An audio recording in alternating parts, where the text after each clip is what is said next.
Hello on the Rockers. On this week's episode, it is a first. We are dry tonight, chatting sobriety, TikTok, and dance with influencer and dancer Corey O'Brien, with my guest co-host, Fan Daddy's founder, Greg Brown, and me, your favorite host with the sassy most. Raise a glass and let the drink of water begin.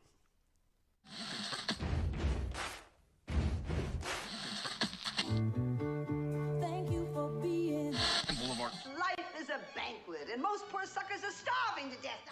I'd like to propose a toast. This is On the Rocks with Alexander, where I drink with your favorite celebrities as we talk about fashion, entertainment, pop culture, reality TV, and, well, that's about it.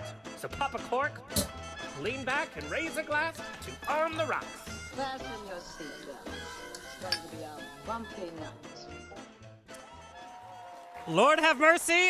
Buttons and bows and pantyhose on the Rocks podcast, a place where we're too glam to give a damn. Okay, I have a super quick, funny story. This last weekend, I hosted Hulu's Hispanic Heritage Month with the lovely Valentina from Drag Race, and special appearance by Love Victor's and Ugly Betty's Anna Ortiz. Well, it was very early, and it was a very long day. We had 6 shows total, and I had a lot of concealer because I had a late night before. So the first show goes by. Then we had to do press with the news, with photographers, meeting the Hulu executives.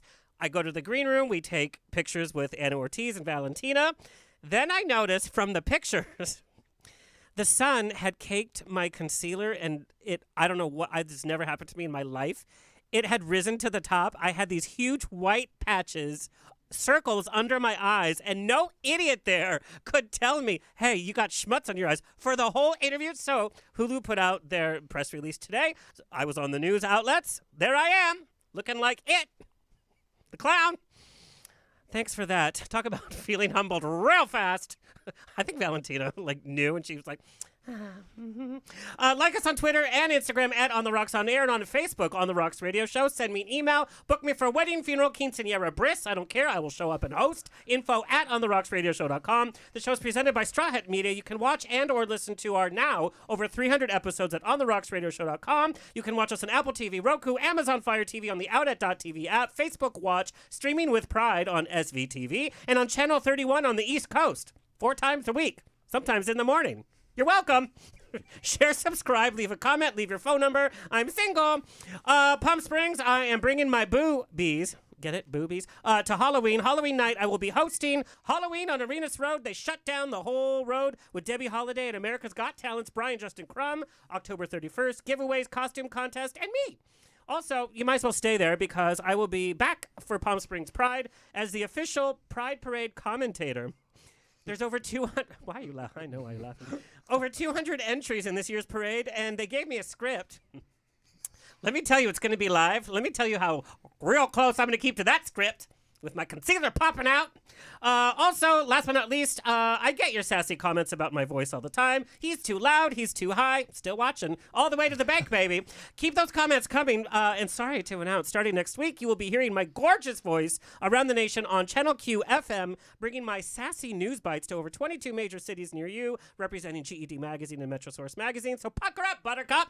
All right, let's get this show on the road. Welcome back to the show. My guest co-host for tonight, here to keep me professional, too late, and on track. Greg Brown is a SoCal native, no stranger to nightlife, musical festivals, and the EDM circuit. He founded FanDaddies.com, which we know is our good sponsor, to honor his good friend who unexpectedly passed away. And his main goal for FanDaddies is to hire a variety of artists, straight and LGBTQ+, to bring diverse, fun, and fresh fan designs into the mainstream for anyone and everyone to enjoy, regardless of where they're from or who they love. And I will tell you, my mom has walked through the aisles of Target with her fan clacking, "Get out of my way, get out of my way, where's your mask?" Greg has also competed in some Mr. competitions, by the way. Was it like Mr. Latex? Mr. West Coast Rubber, yeah. And Mr. International, but I didn't win that one.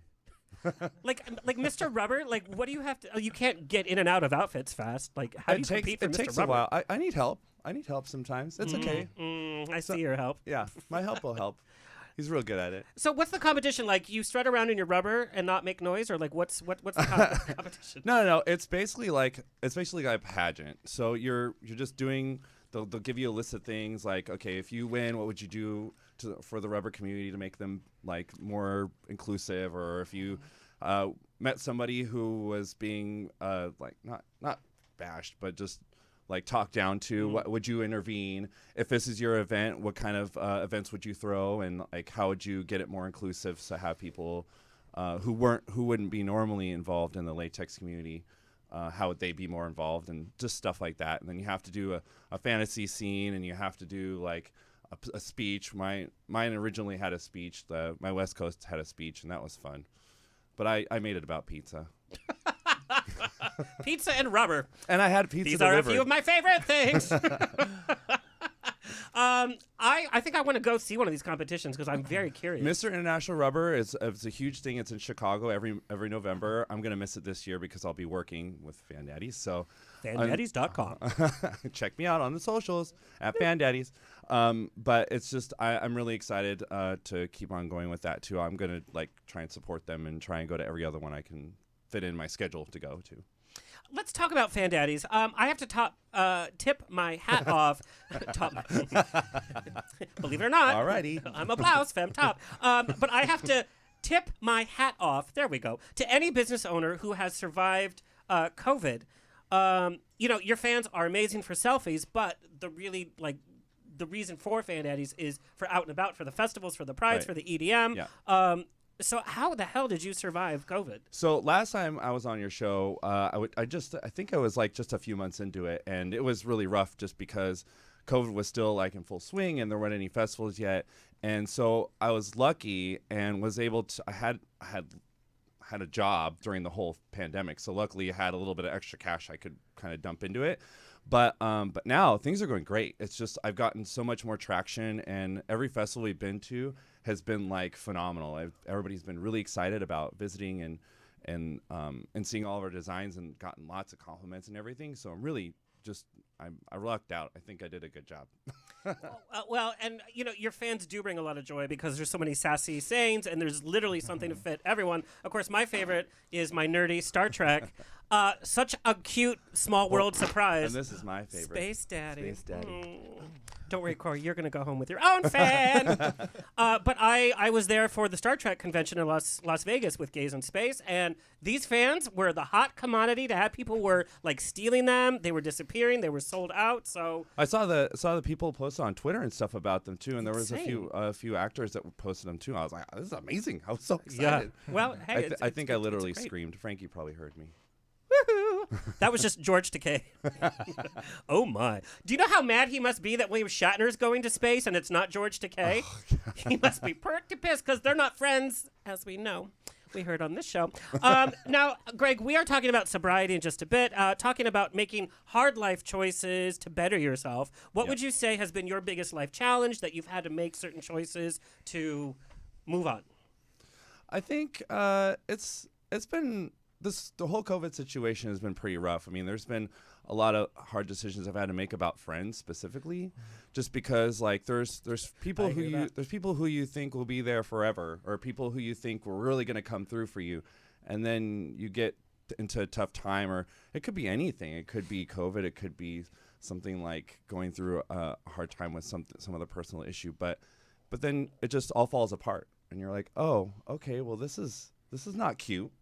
Like, how did I not see that before? It was a very challenging time for friendship for me, with all like the anti-vaxxers and I'm not going to wear a mask, and then look at me in Puerto Vallarta all the time, and I'm like, wait, what? Especially seeing people just have all these crazy conspiracy theories, and like, I'm like, where was your research degree? Facebook University? I mean, The bathroom of the Abbey? the sidewall, where your phone number's at, right?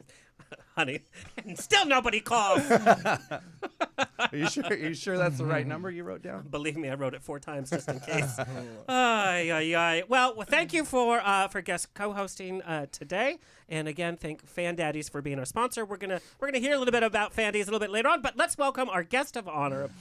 Corey O'Brien, I just want to say it like an Irish accent, just like all the time, is a prominent voice in the LGBTQ community, along with being a professional dancer, reality TV star, model, actor, and TikTok star, which we're going to talk about because I'm still fighting TikTok, but I think it's going to happen. What the world just recently learned is that Corey is heading into 9 years of sobriety. To inspire adolescents and young adults struggling with their sexuality and turning to substance abuse like he once did, Corey is advocating for those who are desperately seeking self-love and letting them know know that they are not alone. He just recently shared his story for the first time, showing that recovery is possible and that sobriety is empowering. And in honor of last month's Recovery Month, he has created an artistic short film with a nonprofit organization, the Los Angeles Centers for Alcohol and Drug Abuse, called Freedom, which we are actually going to watch, incorporating dance, nature, and his story to help bring awareness to addiction, but most importantly, recovery. Please welcome Corey O'Brien. Yay, thank you. Oh, I like that. Oh, I you like look that. gorgeous. Okay, perfect. Let me move. Are you Irish at all, or am I assuming? Totally Irish. Very Irish. Yes. Before we get to the nitty gritty, which I know your fans want to talk about and our listeners, I want to go back in time. You spent your childhood training at the esteemed Rock School, which is a nonprofit dance school for those that don't know. As a kid, as a boy, how did you get inspired to even say, this is something that I want to get into? Because you got into it pretty young. You know, I actually started off as a gymnast. I was training for the Junior Olympics. I loved gymnastics. But some boys in my school actually found out that I was doing gymnastics, and I was so nervous that people were going to think I was gay. So I quit. I was just like, I can't. So I wanted to find something that was like a little less gay. So I went with dance. And I thought that I was like, this is so straight of me to do. But I fell in love with it. I was two-stepping. I loved it. And it just really was like kind of my outlet. And I really enjoyed being able to just kind of tell a story. And I also loved Britney Spears. And that's really kind of who like pushed me to dance. Like I was so inspired by her as a performer. And dance was just a great way for me to be able to tell a story without actually having to like verbalize it, because I didn't really know how to open up when I was young. That's a really good point. It's like using your voice as a singer, but in kind of like your own personal way. Yeah, I think I just I couldn't find many people to relate to in my town. I grew up in a small town in Pennsylvania, and I mean, I didn't relate to any of the boys there, and I related more to the girls, but I still was not a girl. So I didn't have many connections when I was young, and dance was my way of kind of standing out on my own and just trying to find something that I loved and I was passionate about. Now, what did your family say when you went from gymnastics to dance? Was it like, hey, that's a great choice? Or was there kind of that moment like... They were just kind of like, what the fuck? Because I was training my whole childhood for gymnastics. I wanted to go to the Olympics, and it's what I loved. And it was kind of sad to see how quickly I shifted my focus when I just felt like I was being made fun of. I really just wanted to give it all up and just kind of like silence the noise. So they were more kind of concerned, but they supported it. And I fell in love with dance. So. Well, and that's why the arts are so important, especially in the public school system, because it does give voice and a way for our youth to express themselves and work through their own home issues or life issues. I mean, it's just a necessity, just like sports is. In my opinion, of course, I got kicked off of every sports team I ever did. Did you? To do. Yep. I was on the basketball team. The only time I ever made a basket in my whole school career, I made it for the other team because I was just like, meh, and I just threw it in. I was like, I got a basket. And so, whenever you go bowling, you use like the little the gutters? Yeah. Well, not only that, but the dinosaur you put the ball on top of. What is this contraption? The little dinosaur for little kids. Yes. I know what you're talking you about. put it in the middle of the lane. I didn't know it was called. I didn't know it was called a dinosaur. It's a pic. Have a little dinosaur. I have never heard what you're talking about or seen what you're talking about. So it's like that thing that you put the ball on, and then it goes whoop. You don't even have to move it with your arms. It looks like a slide. Yeah, do people know about this? It's at every bowling alley. Do you not? I didn't know it was a dinosaur. Well, since I'm at bowling alleys all the time, I saw the Big Lebowski. Oh, I've never seen a dinosaur. Oh, it's literally a dinosaur. Yeah, I've never seen that. It's like a ladder for your balls. Yeah, I mean, I guess so. Fun. Yeah, fun. You just slide right off.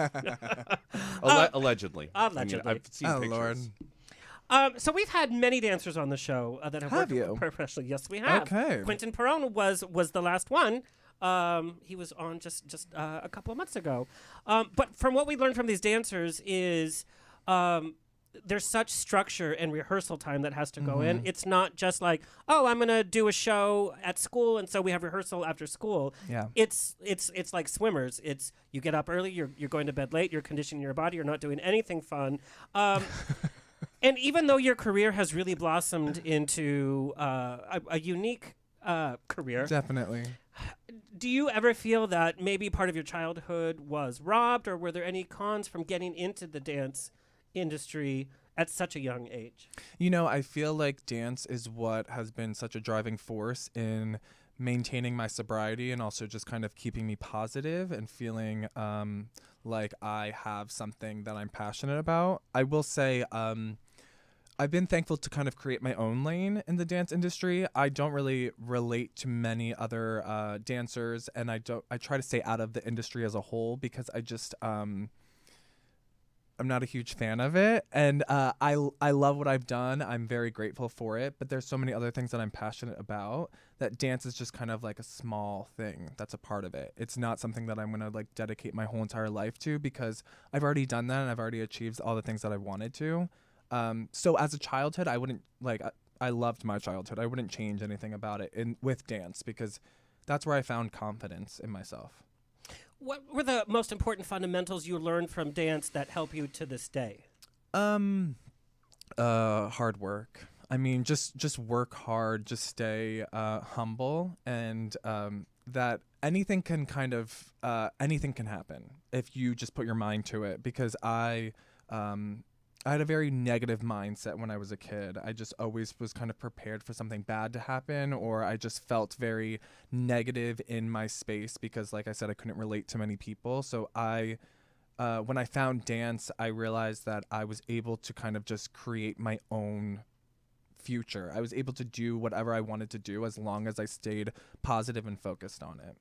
Well, and we know that in today's day and age in the entertainment industry, there's not just one thing that you do. You can't just be an actor. If somebody wants to be an actor, maybe they end up as like a popular travel vlogger, and that's what their career is, or a host. Or if you're an actor, you also have to do the marketing of it. You have to be able to sing. You have to be able to do all these other kind of things. So there is no straight path anymore. So kind of opening yourself up to that kind of change is so important. I mean, I love what I've done, and it's not a knock at the industry at all. It's just for me, I found some other things that I was really passionate about, and I wanted to be able to do a bunch of other things. I didn't want to just pigeonhole myself as a dancer. So, I mean, that's where I found like excitement in other projects and also longevity, because I can't dance my whole entire life. I mean, my body's like already breaking and I'm 30. So I got to focus on other things as well. Well, and that is a very good point. A dancer's life does have a finality to it that's earlier than later. Okay, so spill the tea. After high school, you moved to New York to start studying. Mm-hmm. Love New York. If I had a kid out of high school, not sure that I would be like, hey, why don't you move to New York? Yeah, it was super Gossip Girl. Like I was living my fantasy, and then until I wasn't. I mean, I was a gay kid that moved to New York City at 18, and the alcohol store delivered to me, and they didn't card me. So I was really enjoying myself, and then I also kind of lost myself very quickly because I felt like I finally was like a normal person. Being in New York City, like being a gay man, I didn't feel wrong. I started finding people that were just like me, and but I will say, like I had a little too much fun, and I kind of lost myself. But then I started working professionally about 5 months into like moving to New York City, so I just left after 5 months. You went to go work on a cruise ship. I did. Okay, so I've had friends that work on a cruise ship. You have to give us the reality of working on a cruise ship, because from the outside it's like, wow, what an amazing job. You get to travel, you get a buffet, you get hot passengers that change every 7 days. So if you want to do it, I would say go out and do it. I'm not the person to stop you. If you want the reality, it was trash. I hated it. Like for me, it was just I lived where like the water shut doors were. Like if you sink, you're the first person to die. Like it was just so like bad. A Titanic situation. It was Titanic, yes. And then on top of it, being like an alcoholic, like I couldn't drink as much as I wanted to, but I found a way to make it happen. I was 18 or 19. I was drinking every day. It was horrible. Like you have to wake up every single day and like perform duties that it's like the first time you've ever done it. And it's like 5 months in, you're doing it, and you're just like doing the same parade and the same show, and you're just welcoming guests, and oh my God, it was horrible. Like but I will say I wasn't the best employee. I mean, I treated it like college, and it wasn't college. Like it was a real job. And they can be very strict too. Yeah, they were what I've super heard. strict. And yeah, I wasn't allowed to drink. So even though like we were in like Mexico and St. Thomas, like I was like, well, the drinking age is 18. Why can't I drink? They're like, you can't. I did a lot. I got fired. So just be aware, if you get on a cruise ship, you're gonna get so many people get fired. So I'm not special in that realm. And then you become a huge star. So, But I got fired the weekend my family were coming on to visit. So that was Oh my amazing. God. Yeah. were Yeah, you yeah. fired before they got there? The same day? Oh. Yeah. Yeah. Wow. So, but Netflix, are you listening? This is a show. it was amazing. It was a blessing in disguise. But I went and I booked another job the same week when I went back home, so I didn't have to deal with them. And we are really going to talk about your sobriety, but what? No, this is fun though. I love talking about all this craziness. Well, It's a because great it is reminder. crazy. But it's hard. I would imagine it's hard to kind of hit rock bottom when there's success and then another job and then it keeps Yeah. going and keeps going. And we did get your questions about sobriety, which we're doing a whole portion of the show, so hang tight on that. But Corey, would you mind sharing your kind of coming out story when your sexuality became a concrete thing that you could not just kind of push aside? Yeah, so I was never able to push it aside. I was the gayest kid in the whole entire world. I came out when I was about 12. So I had a boyfriend at the time who was At 12? 12, 13. Yes, I had a boyfriend. I at can't the even time. get a boyfriend now at age. Yeah. Hi, Matt. He was a few years older than me, and yeah, I came out for him, and my family was super supportive. Everyone was very aware. I had platinum blonde hair, and I loved Britney Spears, but I still felt like a lot of shame around it. So, I mean, I listened more to like the negative outside voices of others than like the support that I got from my family, because like my peers' voices just, their opinions mattered so much more to me, and I don't know why. I guess I was just searching for that. I mean, that's just like a fact in the world. If we post something and we get all these great messages, we're going to zero in on somebody that writes something stupid or sends a bad message. Yeah, that's going to outweigh them all. Yeah, now we know that it's just these people are fucking lame. But for me, I just felt like I just wanted to be accepted for who I was, and so I just realized that it was me. I wasn't accepting myself, and so I came out early on, and that was that. I mean, it was scary. It was definitely very scary, but I'm very thankful that my family was supportive. Yeah. Well, that's very good to hear, especially Yeah. at such a young age, because it could be not such a great age Of for course. many of the youth out there, even to this day. And that Yeah. was pre-Facebook. Yeah. Well, How It dare was like you? mine was like He's MySpace. very- he's very younger. Oh yeah. I already said my age. Yes, that was pre-Facebook. Yeah, so I was like, I'm 22. Okay. you traveled Brazil, Spain, Israel under Yeah. exclusive contracts. What are some of the pros and cons? And this is for our entertainment industry viewers and listeners. What are some of the pros and cons in being in an exclusive contract like that? I will say that they take care of you, and they are. That was kind of a lie. Some of them do, but I just was so excited to perform. I mean, that's it. Like And it's travel. I mean, these yeah. places. Like I mean, there's nothing like It's hard. A lot of the companies I worked for, they were in like I said, in different countries, so.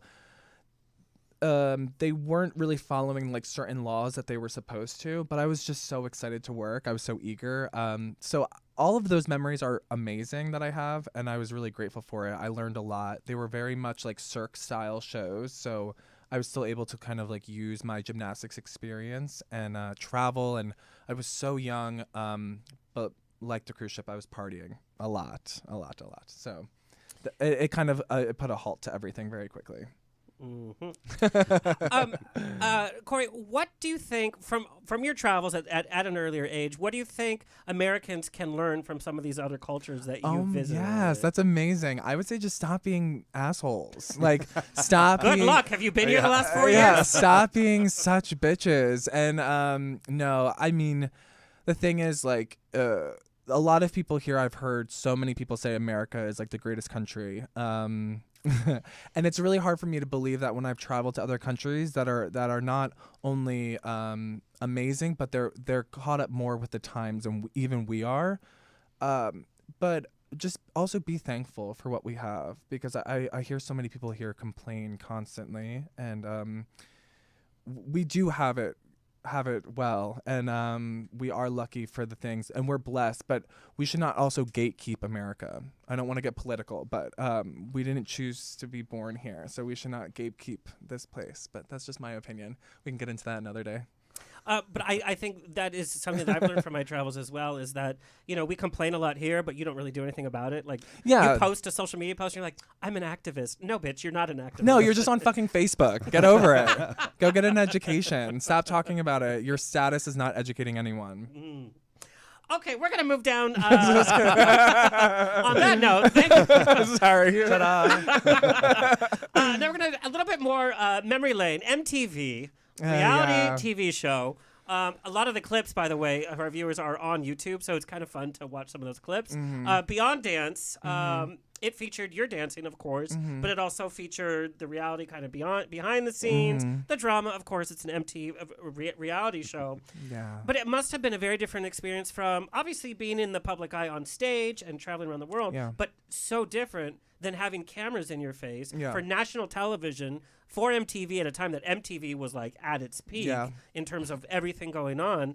How did that kind of play with your psyche? It's like literally now all eyes are on you. So I'm just going to get a little insight. I actually left rehab to go film the show. So I was supposed to be in rehab for 28 days. I was there for a year, and then I left. I flew from Florida.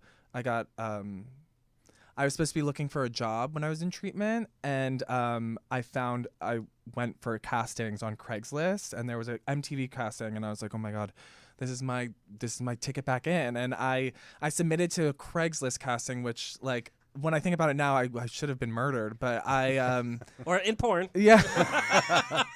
Or murder porn. Murder porn. Oh my God. Yes. There's a fan for that. What is that? What is it? Doesn't matter. Doesn't Snuff. matter. Okay. Yes. Oh my God. you guys. Yes. So that's actually what it was. That's it.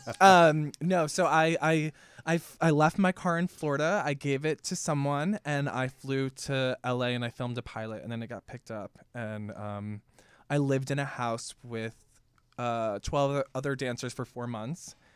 And it was definitely an experience. I was so grateful for it. I felt like I finally found what I've been searching for in myself and my career. And it was my start really in LA, and also just coming back into the dance industry, but also my start in like just loving who I was as a person and finding kind of not to love for myself, but respect for myself.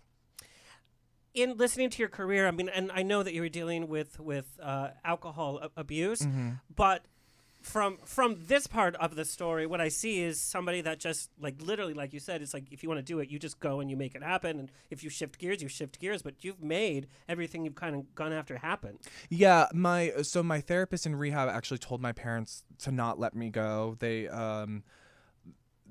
Everyone thought that I would come out here and it would just be really, really bad. So no, I brought my clothes to Plato's Closet in Florida because I had no money, and so basically I could just have $20 to come out here.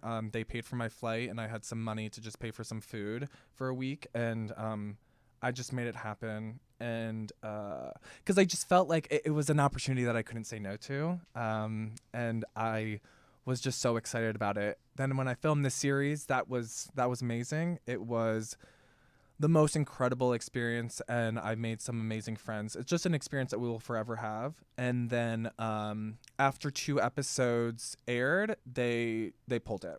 They dropped it. So But the clips live on forever. they will forever live on. And we also just got the episodes, so maybe I'll just leak those. No, I shouldn't do that. I but- think you should. I'll do it for you. Okay, perfect. Yes. But yeah, it was awesome. Now, do you think reality TV helps the dance industry? You know, we've seen a number of dance competitions shows, and I've had people on the show that say it totally misrepresents what the business is all about. Yeah. And so it can, cloud the talent and the skill and the hard work it takes. I think hard work was the biggest thing. It's like you don't become a dance success overnight. That's not what the industry is. It's hours, as you know, of auditions and conditioning and learning and failing and learning and succeeding. So do you think it's murking up the waters of actual professional dance? I mean, I'm all for it. Like, I will say, just because, like I said earlier about America, I don't feel like we should, like, gatekeep a career. Like, I do feel like a lot of dancers or a lot of performers are jaded, and they're just like, oh, this person found fame on TikTok. No, you should do.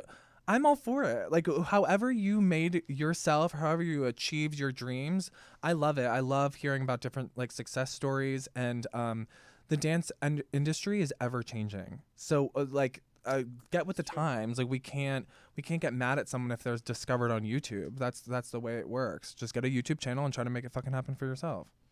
Do you enjoy going to see dance concerts? Do you go to dance shows? I do like to go see shows. I like to go see some Broadway shows. I mean, I love any type of live performances. I realize I loved it during COVID, like, because I was unable to really go and see any shows. But I love anything that's really artistic and different. It's kind of hard to find that sometimes because I feel like certain things like that are getting saturated with all the same type of performances. But yeah, I love it. I love shows. And are you able to, like, enjoy a show, or is part of your mind knowing how the mechanics behind the scenes works? No, I'm able to enjoy it. I mean, I think I definitely, because I know how much work goes into it. So I'll like appreciate it a little bit more. But yeah, sometimes I just want to, like, dance with them, honestly. Like, I just want to be up there. But yeah. Let's talk about some of the big names you have performed with on stage and on TV. Frank Marino's show in Vegas. I think that was that was recent. RuPaul's Drag Race. Yeah. Mariah Carey's Christmas show. Iggy Azalea's music video. P. Diddy, ABC's Rose Bowl, New Year's Parade. What are some of the biggest mistakes you think professional dancers make when they're on major sets or with major stars for the first time? Sometimes just talk. Like, just shut up. Like, no, I honestly, I just think that a lot of people, and I get it, they're, like, really excited to be there. And, but sometimes, like, some people just really, like, just be professional. You know, if they're saying don't use your phone, don't use it. Don't take photos. Like, a lot of people are like, we cannot take photos when we're on set. And a lot of people just have to sneak a photo because they need to let Instagram know what they're doing. Just be, like... Just be happy to be there, ready to work, and just keep it moving, because there was thousands of other dancers that wanted this job. So just be, like, humble about it, I think. Well, and I think that advice, if you're at a Hollywood party, if you even are at, like, a friend's birthday party and there's a celebrity or a producer or something, do not pull your phone out to take a selfie for Instagram. Well, that'll ruin it faster than anything. Well, there are people too. Like, they just went to the party because they want to enjoy themselves. Yeah. They don't want to sit there and, like, be bombarded with people. Oh, let's take a picture. Let's do a selfie. Like, no, just let them go. Say, oh, I really like you and such. Great to see you. Goodbye. Yeah, just honestly, just also give yourself more credit. Don't be a fan. You're right there with them. You're performing with them on the show. Like, don't act that like, oh my God, I just want to let you know I love you. Can I take a photo of you? Like, they're there to do their job. Yeah. So just have some respect, you know? Plus, you might have concealer under your eyes. Yeah, I know. They're I not gonna actually tell keep you, checking though. myself. Hey, we're not. Oh, my God, you guys. I have to tell you. Oh, my God, I'm still shaking about it. Okay, spill the tea. Was Mariah Carey sleeping backstage? No. He's so politically correct. He's looking over like, can I answer that? No. She only slept on stage. Okay, I got it. She looked incredible. She looked incredible. She was singing live, like, that's more than a lot of people can say. She looked great. She was awesome. Are we still filming? I'm just kidding. Cut the cameras. You have taught workshops, you've taught master classes in a variety of different locations for different groups. How are the younger generation of dancers different than, let's say, when you first started? I was just in Boston recently teaching. I feel like these kids now are just so they're more educated on the world, and so that's what's really exciting to see. They're more accepting of other people that are different or not like them, and they're just, like, really eager to kind of get out of their small town and just, like, go see what else is there. When I come to the studios and I just hear them speaking on current issues or on LGBTQ issues or Black Lives Matter, like, it's really amazing to hear these young kids have passions outside of dance and use their art to kind of make not only a name for themselves, but to make and create a message and share that with the world. Because I will say, growing up for me, like, it was just a way to express myself, but I was not educated in all of this stuff. But now with social media and all of the things that they're really throwing themselves into, they're hearing a lot and they're able to make kind of decisions for themselves instead of just from their parents. So that's been my understanding. Do you think that's the power of social media? I think social media has a huge play in it. But I want to give these kids credit themselves. I don't want to say it's all social media, you know, like they are intelligent and they are passionate about what they do. And it's just really exciting to see that. And I love hearing them speak and open up to me and being able to share my message of kind of hope and inspiration, and also like let them know I was there too. I was getting made fun of just like them. I was down on myself. I was hating myself. And because sometimes kids just need someone to talk to and hear them out that's not their parent, but also that's not a therapist. Just like someone that they can kind of look up to, relate to, and also that's just there to listen. Excuse me. And plus, I'm assuming there's so many body issues as a dancer as well, especially as a young dancer. Not only you growing up and learning who you yourself are, but then having to deal with the pressure of having to fit a certain dancer's body. Yeah, I think there definitely is. There will forever be. But the cool thing now of like the power of social media and seeing people that are online that are like you, and not comparing yourself to just something you see on a campaign, but seeing real people out there succeeding that have the same body type, or that are just like, you know, that are positive and loving in who they are, and can kind of just really push that out there into the world. That's what we need more of. And I just feel like kids nowadays are kind of growing up with that. I know they still have their struggles, but I'm just happy that they're able to have other people to look up to. I mean, that's for sure. When I was growing up, I didn't see anybody on TV like me. The gay guys were like the super like gay guys, and nobody had curves. Nobody was Latino. Like, it was insane. Yeah, I think I remember my dad caught me watching like clips on YouTube of like Queer as Folk. That's all I like. It's getting rebooted, by the way. It is. Congrats. But that's all I saw. I was like, oh. And that's if you had HBO. Wasn't it only on HBO? There was like clips on YouTube. I would like hurry up and watch it. I was like, okay, party scene. I remember trying to watch that when I was young. I had to buy the DVD so I could watch it on my own. Yeah, it's like you had to sneak that. But let's be honest. We watched Queer as Folk to begin with because of the hot sex scenes, and then we got drawn into the actual like lives of these boys, right? I can't agree with that or disagree. Are we still filming? No comment. And it was super sexy, but I think we didn't even realize the power of that show had on the future. Oh, I will agree. I had program. no idea. Yeah. I had no clue. I literally just thought it was a gay show. Like, I was like, I shouldn't be watching this. Yeah. It actually had a message. It did. It And a great did. soundtrack. Yeah, I still don't know the message, but it had it. I will say that. I know it had it. I just didn't go back into it. All right, the time has come to lip sync for. No, just kidding. We're going to take a quick break, and when we return, we are going to chat about Corey's journey with sobriety, hearing about his story with addiction starting at age 12, which really, really surprised me, and we're going to talk about that. There are a number of individuals in the nation that are dealing with addiction, and we never talk about it, and they don't feel like they can ever talk about it because it's not a cool subject, especially in the LGBT community. But we are going to get in it, honey, when we come back. First, a message from our sponsor.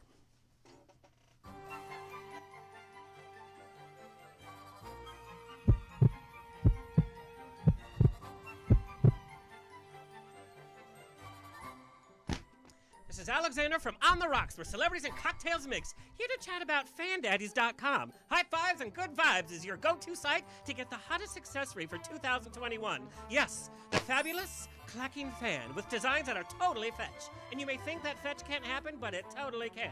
They call me Fetch Betch. Now here are the top uses for your Fandaddies fan. To look fabulous. You can spill the tea and tell secrets, but fancy-like. It is also the perfect punctuation for reclaiming your time. I'm speaking. I'm speaking. But I'm speaking. I have to I'm weigh speaking. And it can also cover that vodka breath. Oh, it's mouthwash, I swear. And last but not least, it makes you look fabulous. So fabulous, you have to say it twice. So go to fandaddies.com and get the fan for the best suits your image. Until we can clack our way through festivals, prides, and events, it's the perfect accessory to spruce up your Instagram selfies or send as a gift. So extra. Support small businesses at fandaddies.com.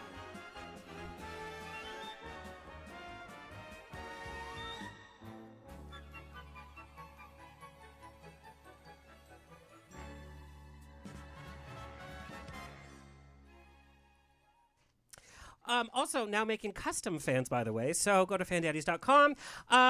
Okay, Corey just recently shared his 9 years sober journey story.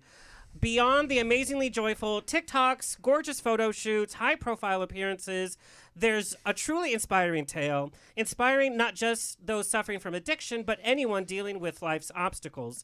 He recently released his short film, Freedom, telling Huffington Post, "I wanted to share my story in a way that was authentic to who I was and who I am now. Creating art has not only been a passion of mine, but it's extremely therapeutic in my journey with sobriety." Here is Freedom. Tasting alcohol for the first time was like tasting freedom. Do you remember your first love? It's like breathing for the first time, and you don't know how you lived without them. When they're not around, you're gasping and desperate for them to come back. I grew up thinking something was wrong with me. Why wasn't I happy, or why wasn't I enough? How could I question those things when everyone around me seemed to have all the answers? Sometimes we show the world a side of ourselves that we haven't even met yet, where pain and anger leads us down a road of no end. But being lost felt like home, and running from my issues became a daily ritual, and I chose the same place every time. Maybe I was blinded by the light, or flying too close to the sun. But with love comes heartbreak, and I was burning all along. And if love is like breathing, then heartbreak is the ocean. I had gone under. Your blood can run cold, but dreams never die. And those who hold you during the darkest of days are the ones who help show you that you are the light.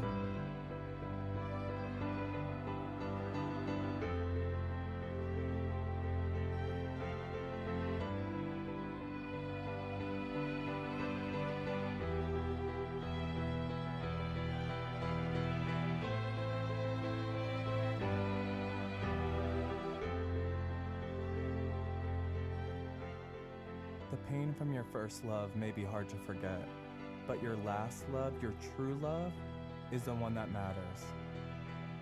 That safety and comfort I needed could only come from me.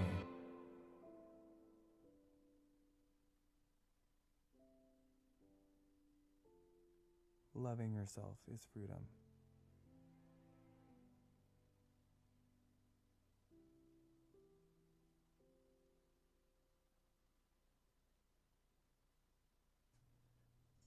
And that was Freedom. I have to know, you obviously know the suffering and tears to get to this point. Watching it back, considering your whole life's journey, and then the process of making this film, what's it like watching it here in a room with us and with viewers who are seeing it for the first time? It's very touching and emotional, whether you know the story, whether you know you or not, from a viewer's point of view. But you having to have gone through all of this, what does it feel like to watch this product at this point? It was a really cool experience to do, or to have. To watch it, I feel kind of like I'm watching another story in a way, just because I know a lot of people can relate to it. It's not something that I learned in treatment. My favorite thing that one of my therapists said was that I'm not special, in a way of that millions of people share the same story. And when you kind of come to terms with that, it's more of like a comforting feeling. And so being able to kind of share that with others and just let people know that they're not alone has been really humbling. But to be able to watch it, I think I'm just very grateful that those kind of negative thoughts and like that the hatred that I once felt for myself is like that I've come out on the other side. And so the whole kind of story, starting from the beginning, which is my first love was alcohol, but the love that I found for myself was stronger than that, and that's what I'm just very thankful for. And the video is something that I am so honored to have been able to do in collaboration with LA Kata, and just it's crazy to watch it. Honestly, it just doesn't feel real, because those were thoughts and ideas that I once had. To see them kind of come to life is very humbling. Well, and we see you in a very naked way. You know, like I mentioned Fun. before, we've seen your photo shoots, and we've seen you on reality TV. We've seen your high energy dance performances, and we know social media. We're putting most times our best foot forward, and the most colorful, and the put together, and the Facetune. This is kind of raw because you're showing your fans a side of you that we have never seen before. I will say this is my favorite project I've ever done, and it was also like one of the most nerve-wracking ones to do, because I just there was so much around it that I wanted to see come to life, and it wasn't anything because of like it wasn't any like vain or reasons. It was just that I wanted to be able to tell my story in the way that I knew that I could, and I just wanted it to be the best that it could be. It's almost like coming out for a second time, because you're coming out to your fans. I mean, you've been on this journey for 9 years now. That's a long time to kind of have this journey and pass each year and be proud of it, but not on this kind of grand scale. What made you choose now? Well, I think during COVID, I just really started hearing about all the people that were struggling with addiction, and also just not even that, addictions that were starting in COVID, because it was just it was such a time of kind of despair for everyone. And just because I was sober at the time does not mean I did not feel that negativity or that sadness as well with others. And I kind of did it in a way that was selfish, that I needed to also speak to people. I needed to hear from others, and I needed to share how I was doing as well. So I wanted everyone to kind of come together and be able to be open and honest with each other. So that's kind of when I started talking about my sobriety a little bit. But I will say, until then, I didn't really think I was going to open up about it. It was just kind of going to be like this little secret that I had. Everyone knew that I didn't drink, but also in LA, my experience, once you tell people I don't drink, you kind of stop getting those calls and those invites. And so I kind of come to terms with that. I have a small circle around me that I love, but it was just my life. Like I just wasn't telling people I was sober. I just didn't drink, but they didn't really give me a chance to tell them I was sober, because then they would stop hanging out with me. That is a reality of our community, and I'm not going to lie. I'm very honest on the show. I've had very close people to me come out as sober, and it changes the whole dynamic of the friendship. Is it something you can work on and work through? And it's mostly on it's on me. It's all on you. No, I mean, I will say it depends on who it is. But for me, I've been sober for, I don't want to say so long, for 9 years, and I'm not affected around people drinking. So even if everyone tonight was having a drink, I'm not affected by it. I've dated people that were drinking. I go out, so I'm fine with that. However, it's just that if you care about someone, you should ask them, hey, do you still want to come? Is it something that you're okay with? Are you going to be triggered? I don't think, and I think it's kind of sad that so many friendships are based around just drinking. I think that's what we realized during COVID as well. Remember how the Zoom happy hours were the biggest thing? And a lot of people started drinking very heavily during that.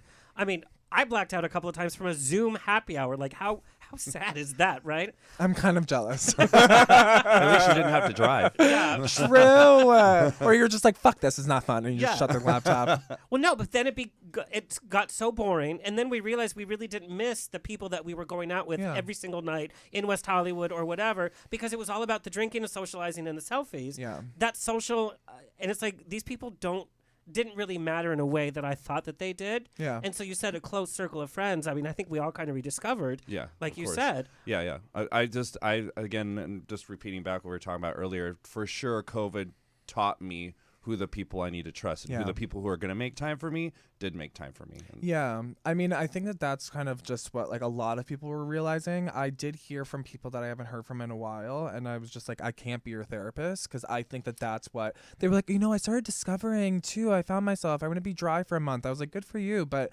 That's now another you part want to of it. hit me up? I'm like, okay, cool. Like I don't need more friends. But I will. Unfriend Corey O'Brien. No, I'm just saying I noticed that a lot here, and I don't want to be that person either. Like, oh yeah, in the LGBTQ community, everyone just parties, but I've just noticed it a lot for me, and he's a partier. Is No, that I what wasn't you- looking at him. I was saying a lot of. I thought you were like, Thank you. watch out for Greg. No, no, no, I'm no. definitely. I mean, mean, you I- go out and have a good yeah, I time. go, I gotta yeah. go. I mean, hello, the show's called On the Rocks. Yeah. Is it? But there's a large population, the visible part of LGBTQ. I mean, every Hollywood event you go to, it's who's sponsoring this alcohol, The or thing it's is, an I'm- open bar. I'm the first one to admit if I could drink, I would. Like that's the thing. Like I totally understand. It's a part of life. It is. People are they love drinking. I just also am like, don't forget about your sober friends because some of your sober friends can come out with you and they don't need to drink to have fun. But also too, if every single time you're inviting someone to go out, it's to drink, then maybe you should also reevaluate yourself, not the sober person, but like, why is it that I only go out to drink?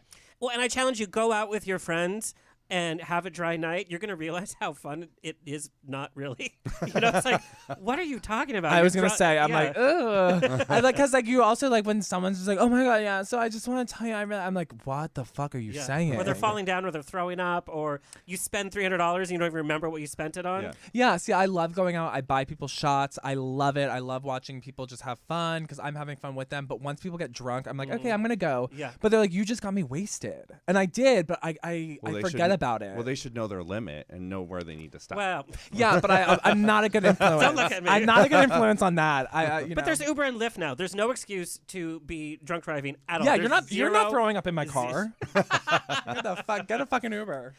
Okay, so Corey, we got this question. We know the entertainment world, certainly LGBTQ nightlife, is full of addictive substances. Not only is it the cool kid thing to do, it's also a way that a lot of this is interesting. A lot of Hollywood networking happens.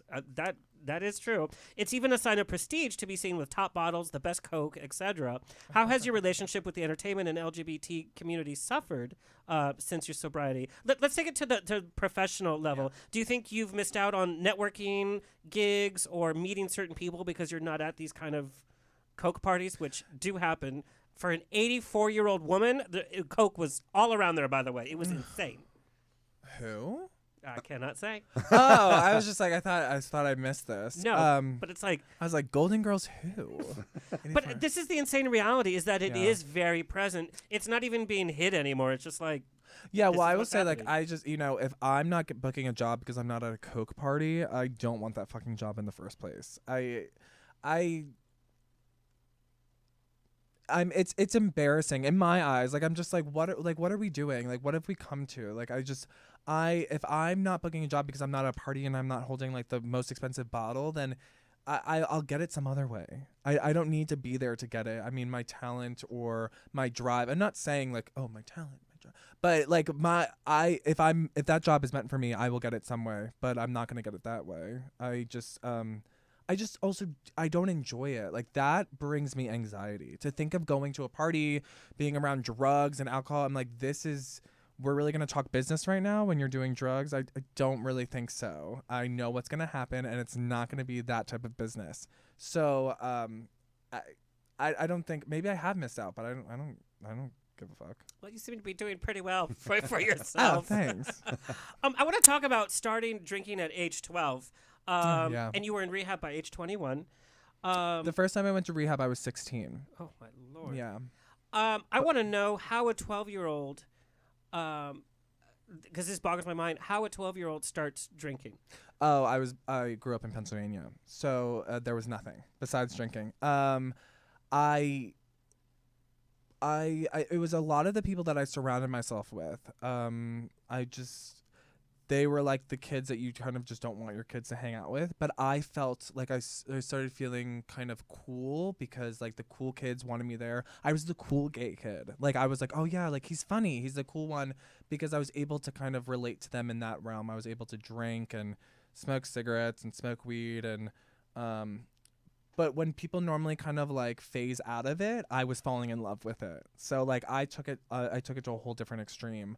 I was so nervous because I thought like when I remember when one of the first times I drank, I was like, what's going to happen? Like, am I going to tell people that I'm gay? Like, I don't know if I'm just going to be like, oh my God, I like dick. I was so scared that it was just going to like literally come out of me. And, but I like I said in the video, it was like finding freedom for me the first time I drank, because I didn't despise who I was, and I didn't feel like I was sick in my own skin. But then it went downhill from there quickly. Yeah. From the logistical, so you were drinking alcohol at other people's houses, or you were sneaking it from the parents? Yeah, or I mean, we did a lot of different things. We did like garage hopping, where we would like all just get in a car, and we would go to garages that were open, and we would run in there and try to steal alcohol from them. Like we did a lot of stupid shit, and but then it just started progressing. Like I started getting alcohol, like going to my friend's house and stealing it, and then bringing it back to my house and drinking by myself, and that's when kind of everyone started to catch on. When I stopped wanting to dance and when I stopped wanting to really do anything, people could quickly tell that there was something happening. Now, when you went to rehab for the first time, was it something that you asked your family to help you with? Or Oh, fuck no. Was it like an intervention situation? Yeah, I mean, anytime that I went to rehab, I did not want to go. I went to rehab when I was 16 for a week, so I don't even know if I could say that it was a rehab, but it was. And yeah, it was. They caught on that I was doing things that I shouldn't have been doing, and I was already in therapy at the time, but I was getting drug tested and all of that, so they knew something was happening, and they decided to send me away. And I will say, for about 2 years after that, I did well. I never wanted to go to somewhere like that again, and I was really scared. But then once I graduated high school, I kind of just fell off the wagon again. Can you share a little bit of how you and your family healed from that period of time? Or if you were able to? We know that not just addiction, but other situations can really tear families apart. And the healing process, I think this is an American thing as well, it's like sometimes it just never even happens. We're not able to talk about our feelings and say sorry or take responsibility. So tell us a little bit about that healing. Yeah, I love that you said that, because that's honestly, that's really kind of where it starts and kind of where it ends. Just take responsibility of what you've done. And that's what I had to do. I mean, it took me a bit to kind of realize the destruction that I caused, because I felt like it was just only my life that I was affecting. Like, I was the one that was getting fired from these jobs. I was the one that was getting sent home. I was the one that was feeling like shit every single day. But it's actually my family members were the ones that were always picking up the pieces. And I just started from being honest and open. And but the most important thing was to kind of make a change, because actions speak louder than words, and they always heard all these empty promises. So it was just me following through with everything that I said that I was going to do. But it did take time. I mean, it took therapy for everyone. They had to come and visit me when I was in treatment when I was 21, and we did like family weeks, and we sat down, we got open and honest, and they gave me their non-negotiables, and we just kind of followed through with it. It's not always that easy. I mean, it took time, but I'm also giving you like the 5-second version. But yeah. Well, and there is no magic wand. It's not like you go to rehab and then all of a sudden you come out and everything is sunshine. There's relapses. My family has dealt with addiction in many different ways, and so we kind of just take it one day at a time, and we're just kind of doing what we know best. So but with me, I just I didn't want to let myself down anymore. So that's really kind of what happened. Once I put my mind to something, I kind of know that I'm going to stick to it. And so with my sobriety, that wasn't anything different. I just knew that if I went back to anything like that, I would not have anything that I have now, and I didn't want that to happen.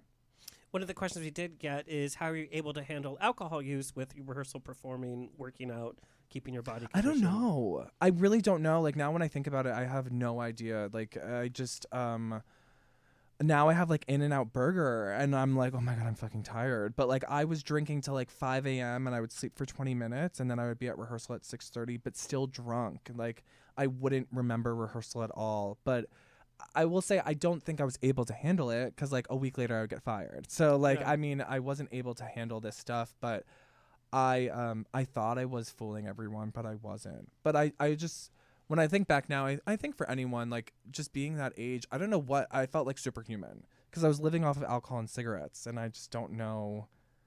But that's like college, right? Like isn't that like everyone? But it's like a false security because you don't actually have to deal with anything, and then Yeah. you know, we all make the joke, you know, Patsy and Eddie absolutely fabulous, you know, we look gorgeous, sweetie, and the reality is not so much. Oh yeah, I mean, I look back now and I was like, I thought I was hot. Then like now I know why like no one was taking me home because I was not. Like I was literally I was so sick, but I really just felt like I don't know. I just felt I thought I was content with who I was, but obviously I wasn't.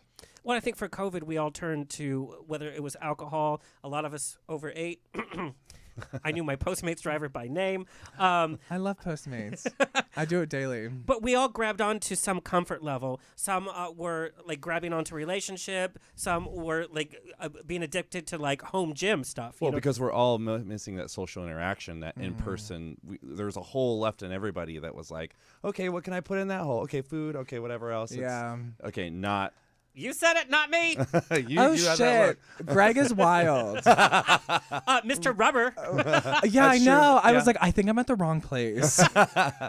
It's fun. It's fun. It's not. No, I just had no idea what the fuck you were talking about. I was like, I've never heard this, but okay, cool. There's pictures. By the I way. got I got sober way too soon, I guess, in life. So that's what happened. All right, we are going to do a little hot topic, and this one's for social media. Tony, take it away.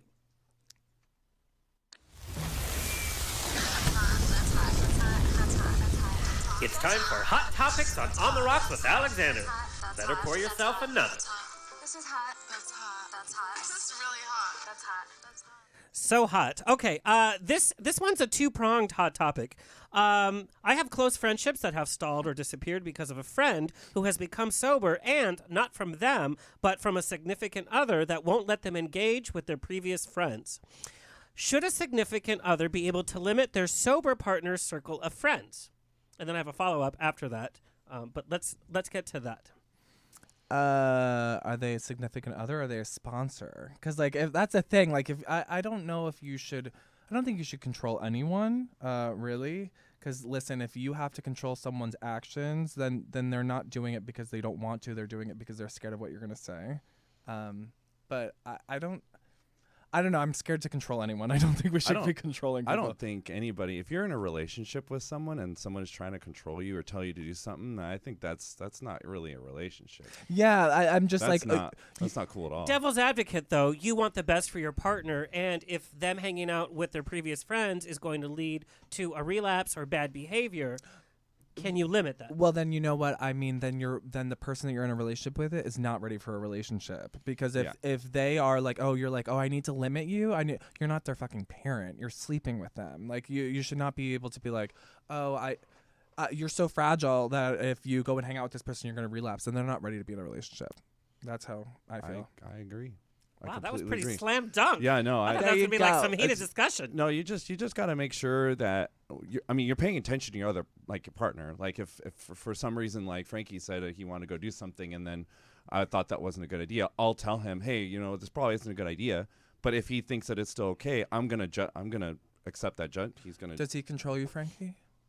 In leather, he's like, come over here. I'm just kidding. yeah, and latex maybe. Yeah, Oh yeah, latex, not Yeah. leather. Sorry, I'm They're getting two with the di- times. They're two different things.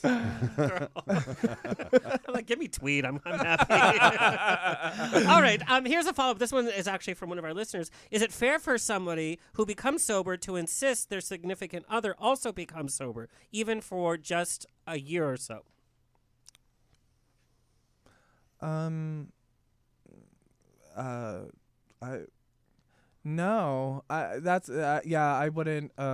I wouldn't expect anyone that I dated to become sober. I will say, my boyfriend actually, after 3 months of us dating, he wanted to see what it was like not to drink, and so for the past 2 years, he has not drank at all. Wow. But I was really scared that everyone that he was friends with was going to think that I was like, please keep drinking. Like, I don't want people to think that I ever told you to do that. But he was like, there's no point. Like, it's fine. I can still have fun without it, which I could not comprehend. I was like, I'm so jealous. Like, I wish I was drunk. But no, I'm kidding. But I will say, I don't think that you shouldn't, it goes back to the first one. You shouldn't force anyone to do anything or insist. Just like, don't try to change someone. You don't get in a relationship to try to change them. That's how I feel. This is not on the same level, but I have dated somebody that I'm like, you know what, I'm on this really strict diet. I have to be this certain weight for whatever. And then it's like, you know, can you just eat better? Like, don't eat chips in front of my face. Don't eat brownies in front of my face. And then I would get so mad if they would do that because I thought, God, that is so rude. Like, you can't really give up that bag of chips. Well, I will say, okay, actually, that kind of makes sense. I still don't do that. My boyfriend's vegan. I still eat meat all the time. I don't. So I wouldn't actually do that for someone. I mean, maybe I would. I would vegan. Well, not intentionally. Even Brad Pitt asked me, like, sorry, Beth. sorry, Pitty. Can't do that. Deal with it, bitch. I got some orange chicken. You want some? I had that last night. That's so good.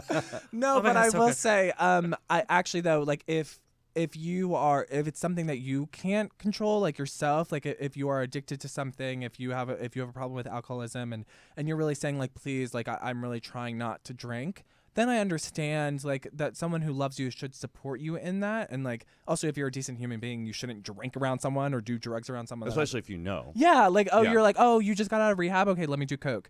But like I think that, however, you shouldn't get into a relationship and insist that anyone kind of does something that you're doing, just because that's not how relationships work, in my eyes. Okay. I'm That a was- therapist. For free. You got that free from Corey O'Brien. Venmo me. That was our hot topic. Thank you so much. And also, that was our second quick break. Did you get that, Tony? Our second quick break. Okay. Let's talk TikTok. I got so many questions Oh, about God. TikTok. And I'm I like, forgot about this. what? I barely just got it. Okay. So I'm going to We're be going to do a TikTok very dance honest. before we go. Oh, no. Yeah, so good. You have become a TikTok sensation. TikTok is still something I'm fighting it. It's like I'm still trying to understand why we have Twitter still. Fuck Twitter. We all know why we have Twitter. You know? I know? can't confirm Yes. or deny that. Can't check my Twitter at the supermarket. That's for sure. Does an entertainment personality need to be part of TikTok if they want to be on? No, I don't think anyone needs to be a part of TikTok that doesn't want to be. I started it during quarantine, and because it was either that or relapsing, so I was like, I'm gonna just do that. It's just a joke. I don't want anyone to think I was actually gonna relapse. But TikTok, it was it's been fun. I've really enjoyed kind of like I said, kind of creating my own lane and also just creating things that I'm passionate about and having fun with, and just being creative. So. When did you first realize that your videos were going viral? When they went viral, when I woke up to so many hate comments, I was like, oh, wow. Hate comments. Oh, I mean, yeah, there's like, kids are fucking rude. They're so mean. Like, I'm just like, They get it from their parents. they're like 10 and they're just like, ew, you fucking homo. I'm like, fuck you. But then I'm like, I'm not going to fight with a 9-year-old on here. I'm not. Well, and they had nobody to say that to at I school know. because they're all locked in their houses. Yes. So and, they- but and then, they're hearing their parents say it. Yeah. too. and their fucking screen names are like, Trump is my president. I'm like, you're literally 7. Fuck off. It probably is Trump, like a 9-year-old girl. Like, it is Trump. But literally, or How dare you? yeah, I'm just like, oh my, my Trump god. impression, by the way. They're just like, God doesn't like this. I'm like, fuck off. So that's when I honestly realized it, because it's just a lot of kids. But Yeah. and yeah, like I did some TikToks with my boyfriend, and everyone loves that, and so.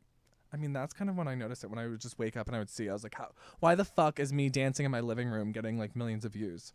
But let me ask you this. Is it something that you post and then the next morning you wake up, does it become a gauge as to what kind of day it's going to be? Or You kind of like I realized that you just really have to make content that you have fun doing. So I like to like do a lot. I like to like kind of combat hate with humor. So I like to make a lot of responses to people and just like talk about being gay and talk about their dads being gay and just like have fun with it. Because I realized that when you're just like going on with these trends, you're really kind of creating content that's not relatable to you or anyone else, but you're just feeling like I need to do this to get views. And now I just kind of do whatever the fuck I want to do, and I get surprised when things kind of take off. I'm like, oh my god, I am funny, but I like it can get like, I mean, yeah, you can be checking it a little bit more than you're supposed to. I mean, we're all human. Like we all do that. We're like, I should have gotten more likes on that. I mean, I'm never like that. No, I don't like attention personally, but yeah, other people do, I think. Okay. I'm fucking kidding with you. Yeah. I love it. I'm just Girl. kidding, yeah. I've seen your booty more than mine. Now, there has been some heated topic here on the show. Some dancers are like, TikTok is the worst thing for the dance community because it's not dancing, and some people think that they are dancers, or people are viewing this and saying, oh, this is what dance is now. It's like, no, anybody can wiggle this way and wiggle that I'm way. gonna say this because Okay. I'm gonna set the record straight. On it, just fuck off. Like, I don't understand why people give a fuck what other people do. Like, it just makes me so confused. Like, a dance is dance. Like, we can't. It doesn't matter what is. People that have been training their whole lives are sad and mad to see a 16-year-old become famous from TikTok because they're like, I spent so many years trying to do this and it didn't happen for me. That's really where it stems from. Like, do you really care that she didn't get the Martha Graham technique classes? No, you don't give a fuck, but you're just upset that it's not happening for you. I just don't understand why people can't support other people and just like stay in your own lane. And that's what I'm trying to do. I'm just creating my own lane and having fun with it. But I don't think that we should really give a fuck whose technique is on TikTok. Or is it like a world-class DJ and then Paris Hilton coming and plugging in her playlist, and she's a DJ, you guys? But the thing is, like, I honestly just don't feel like we should fight things that we can't control. Like, it's just not up to us. Like, it's not our fault that Paris Hilton is Paris Hilton. Like, you know, and it's not her fault either. She's like, my girl, by the way. Yeah, So. if she wanted to become a DJ, she made it happen, and that's it. But like with the same thing, like they can't control going viral on TikTok. Like that little girl that became Charlie D'Amelio, she didn't choose for that to happen. And also now it's like all these amazing things are happening for her. She would be stupid to turn them down. So I don't understand why people are so angry about it. I think Like, people are just jealous overall. that's what it comes down to. They just I want it to happen to me. How come it doesn't happen to me? Yeah, but there's like movie contracts going out for actor roles for somebody off of TikTok, and it's like, well, Yeah, is that but- acting? well, they were at the right place at the right time. Yeah, So I mean why are that's we the thing. gonna Like hate them for it? because it is a business move. Like they have millions of followers. Think about all the PR that their movie is going to get because of her. Like she's gonna. That's a very dangerous line to walk down, as far as I'm concerned, because now in auditions, when you go, you have to write down Oh, your whatever. yeah. So are we filling our cinema with? Can you imagine Meryl Streep having to put how many TikTok people she has? What if that was the culture? An actress That's all. like Meryl Streep probably wouldn't have gotten No, where she okay, is. I So that's do- a very dangerous. I agree with you on that because there have been when I first moved here, I mean, standing in a line at an audition and having them say, take off your shirt, and then deciding whether I'm not going to dance because of my body, that annoyed me because I spent so many years training and I'm like, now I'm being judged because of how I looked. That fucked with my head. It definitely did. But I will say that, like, there are certain things that we can't control, like, and I just don't feel like we should take it out on the performers. I don't feel like we should take it out on like the creators online. I mean, get upset with like the entertainment industry as a whole, not the creator themselves. It's not their fault if they've gone viral and now people are offering them things, because if that happened to you, you would accept those things. They've gotten lucky. That is true. Yeah, that's all. I love chatting entertainment. I would Yeah. not turn down money. Yeah, I mean, mean, who would? yeah. Well, I mean, some money's not good Yeah, money, but of course, yeah, of course. There's always a line you draw. But just don't turn it down. Like, I mean, well, don't accept it in front of other people. There you go. Just You know, kidding. I feel like we're in this culture that it's all like it's a popularity contest, so there's real Yeah. crap that is being sold on Netflix and Hulu, and we're like, oh my god, this is the worst.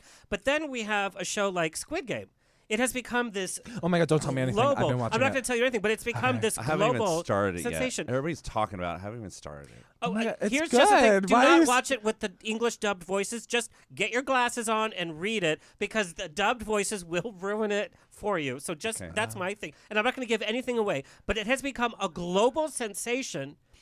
As far as the Americans are concerned, we don't know one person in that whole thing. There's no, crazy CGI or whatever. It's literally an intriguing piece of entertainment that's not dependent on any actor that's in it. It's not anchored on any actor as far as we're concerned. Yeah, I mean, I love it, and I do watch the dub version, so I'm guilty of that. Oh my But God, it's so bad you guys. I know, but I'm like, I can't read. Like, if I'm reading, then I just read the whole thing, and I'm like, oh fuck, I'm And not. then you I'm- miss like half the things. yeah, I'm they're not getting doing. like excited about it. Like, I'm like, oh, I know what's gonna happen. Yeah, but I just now when it's dubbed the dub version, I look at their eyes. I don't look at their mouth, because then I'm like, oh, that is gonna really fuck with me. My God. Make sure you watch a foreign film with Corey O'Brien. It's a real good time. We're actually going to take a look at one of your TikTok videos. Oh, no. 7.6 million views. Let's look at what's happening with Corey O'Brien over at This is TikTok. so stupid.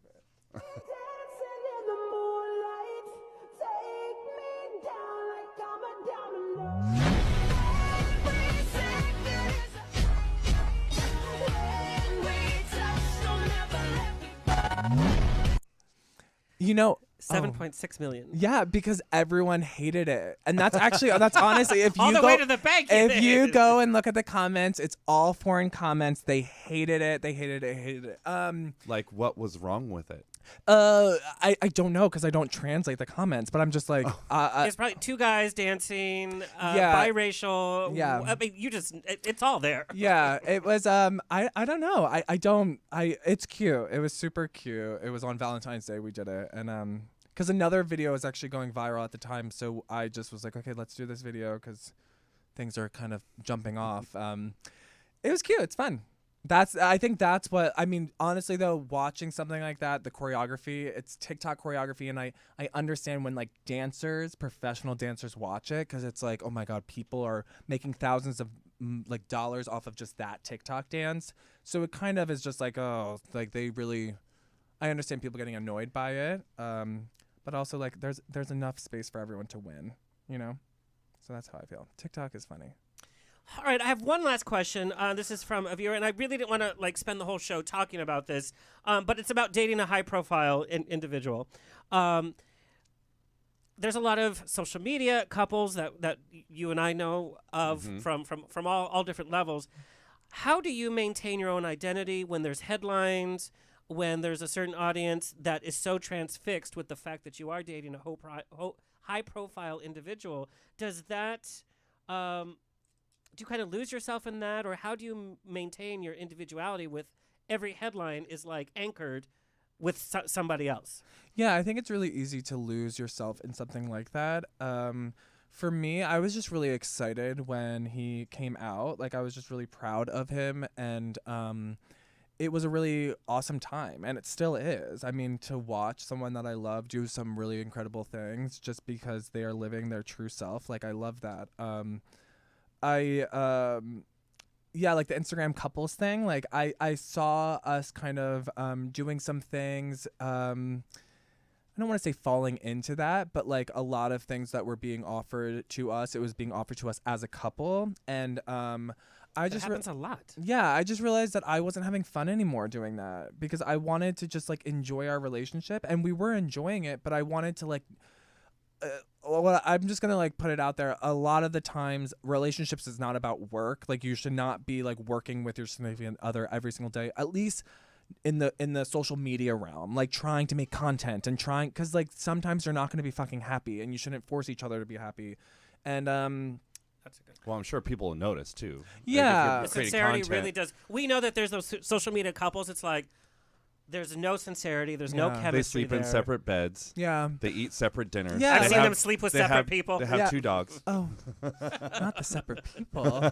Yeah, see, I just will say, so for me, like, I just really kind of, I found joy in just doing my own thing. And I know people want to like talk about him coming out. He made history. It was amazing. I'm so proud of him, and he's still. I mean, it's just getting bigger and bigger every single day.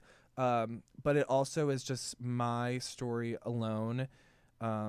Is so powerful to me. I've done amazing things, and I'm very thankful for that. And who I date doesn't define who I am.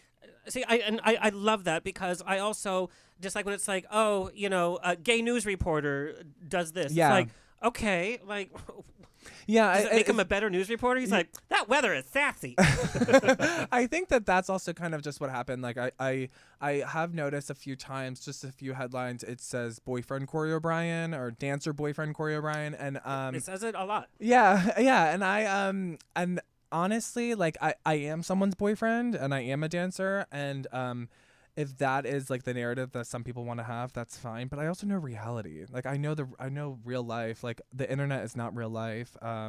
We're not walking around every single day like, oh, he's an NFL player and I'm a dancer boyfriend. Yeah. We're very much equal, and I love him and I love what I do, and yeah, that's how I handle it. I don't really read comments. I don't read comments online. I will say that that's I don't. important. Comments have ruined some of very close relationships. Yeah, and in my circle of high profile people. I will say, truthfully, and I think that hopefully it can kind of resonate with some people, whether it's relationships or not. I don't care what people have to say, whether it's negative or positive. I really, it doesn't affect me, because as long as I feel good about myself or I don't feel good about myself, like that's all that really matters. Like someone's comment of being like, wow, you're so hot, or wow, you're so ugly, it's not going to change my day as long as I feel good about myself. That's a good place to be, and I'm honest, I'm nowhere near that. And I think a lot of people, do take these comments. Yeah, I mean, when like I said, when little 9-year-olds is like, "Fuck you, homo," I'm like, "Fuck you, bitch." But then I'm like, okay, actually, no, I'm they like, canceled My Little Pony. I'm just like, okay, They I'm did, not, by the way. or like, yeah, like I'm not gonna fight with like a 10-year-old when he's like, all lives matter. Like I'm not gonna fight with you on. I mean, I have definitely, but I'm like, this is not what I'm gonna do. Especially people who don't even know anything about you. They're just Yes. randoms on the internet who have And nothing better to do. they're regurgitating and what they're they've just seen sitting on the news. chairs Yeah, or whatever. that's the thing. They have this narrative in their head about me already, Right. and like I'm not even me saying it. It's not going to change that. It's just going to excite them that they got a response from me, and that's what I'm not going to give them. Like, Yeah. so yeah. Oh, I have one more thing to talk about. Sorry, I love lied. talking. I lied. Let's keep talking. I had the distinct opportunity to interview Mayor Christy Holstedge from Palm Springs last week. She's the first openly bisexual mayor in the nation. She is so down to earth. She's 35 years old. I swear to God, we're going to see her nominated for president one day. She is candid about politics, about her role as a mother, as a wife, as an openly bisexual politician. She made history, and then other mayors now across the nation are coming out as bisexual, trans, gay. We had such a great conversation about the bisexual community because we're afraid to hurt people's feelings. We as gay men, I find, are very vicious towards the bisexual ideal because we roll our eyes. It's like, oh, this is from conversations I've heard numerous times. It's like, oh, they're gay, they just don't want to say it. They're bisexual, so it's a stepping stone. Or if you're bisexual, in Christy's situation, she's married to a man and she has a kid. She's like, that doesn't mean I'm not bisexual. Yeah. Bisexual means I like both, so I can end up with either one. That's what it is. And I think we're having more open conversations about bisexuality, non-binary, gender fluid, gay, straight. It's not just in a box. When I came out, there was gay and straight, and that was it. But it was like super gay, and it was super straight. And now we know that doesn't exist anymore. Dating somebody who's bisexual, I would love for you to clear up any misconceptions in dating somebody who is bisexual. Well, what I can't speak on being a bisexual man, but dating him, I will say, like, we have been judged for being in the LGBTQ community, all of us, and I just don't understand why the fuck people would turn around and do the same thing to those who are in the same community as themselves. I understand that a lot of it is just like misconception, or it's like, oh, I've been teared down before, so I'm going to do it to someone else. But for me, I mean, dating someone who's bisexual, it's not like he wakes up every single day and he's like, wow, you're hot, and also all these other girls are hot too. It's not like that. It's not like, oh, you're not doing it for me. I need a girl. I need a guy. If someone's doing that, if someone says that, then it's just like that's just who they are as a person. It's not their sexuality. And for us, I mean, it's just like being in a relationship with anyone else. Honestly, like I don't know. I haven't noticed anything different. And I think that's the misconception out there. It's like, oh God, you know, Yeah, you're always I've heard threatened that they're looking around. It's like, oh have you my been God. in a gay relationship? They're always looking around. Yeah, well, that's what I've heard. I've always heard like, oh my God, what's gonna happen like if he wants like a girl? What aren't you now? You're nervous about everyone. I'm like, if I had to be nervous about everyone with someone I was dating, then I shouldn't fucking be dating him, or I should think about myself. Like if I'm like, oh my God, but you're looking at someone else, because also, I mean, gay men want to judge bisexual people, gay men. Let's not get into you guys right now, because I'm one of them. And it's the same gay men that salivate and fantasize about straight men. It's Yeah, so weird. yeah, that's just like, oh my God, I could never date someone that's bisexual. I'm just like, really? Because you're sleeping with someone that's married. Yeah. So I'm just like, for me, I just, I don't know. It's just like dating someone else, but also because like my boyfriend is respectful. I mean, it's not like even if it's a hot guy walking down the street, he's not like, oh wow, that guy's hot. Like it's just about being respectful. It doesn't happen in a relationship. It's just like, damn, look at those buns, son. Respectful. What does that word mean? Can you? Please, I mean, can you we've- use it in a sentence? I What mean, country yeah. of origin?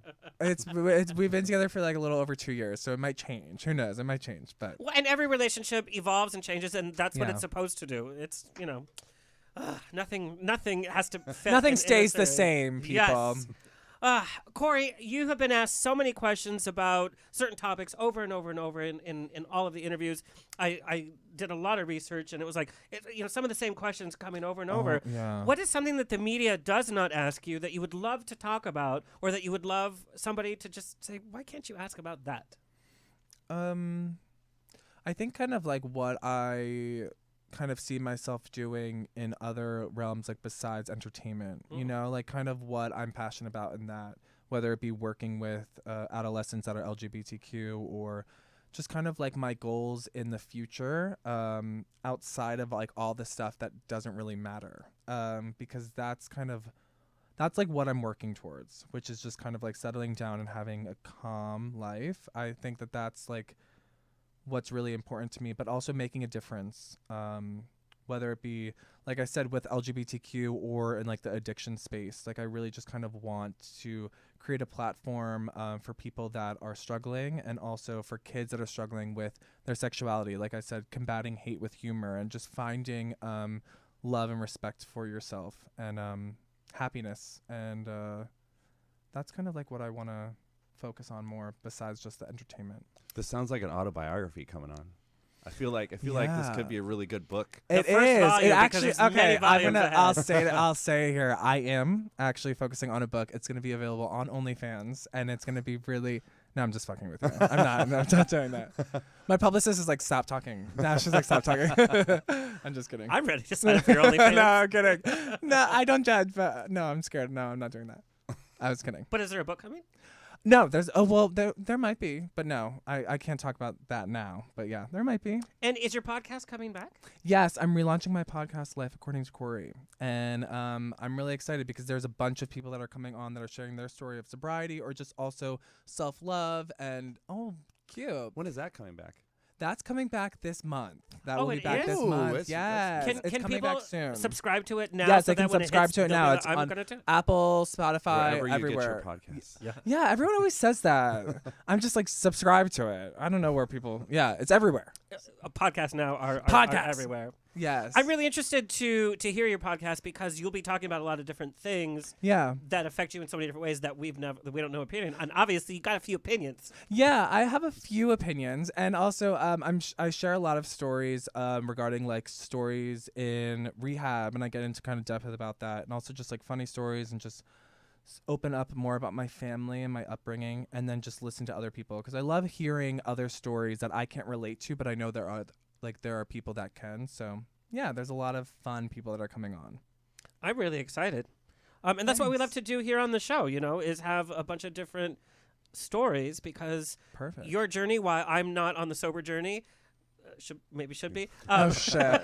We'll talk. But there's elements that we can take and incorporate in our own life and our own struggles. Yeah, I mean that's the thing. Like with sobriety, it's something that honestly, it's a story of kind of self-love and also just finding yourself. And I think that everyone can relate to that, even if they're not sober. And I just think that treating yourself with love and kindness and respect and just wanting the best for yourself, everyone can relate to that, sober or not. Yeah. So, yeah. All right, Corey O'Brien, can you tell people where you would like them to find you and follow you? Yes, you can find me on Instagram, on TikTok, Corey_O'Brien. My podcast, Life According to Corey, and or just Google me. I don't know. That's where you can find me. Mr. Greg Brown, where Hello. can people find and follow you? You can find me at Fandaddies on pretty much everything. Can you make me a fan? Fandaddies.com. I absolutely can. I want a personalized fan. They do can custom. that. Oh, We got custom yay. fans. Yeah, we Amazing can fans. work with you on that. And for every kind, like they do the sassy gay fans, but then there's like gaming fans, there's Star Trek fans, there's Oh, wow. Star Wars, and I mean, there's something for everyone. Cute. Like, That's our I'm telling you, goal. my mom goes clacking her way through Orange County, turning some heads. Well, that is our show. A huge thank you to our guests.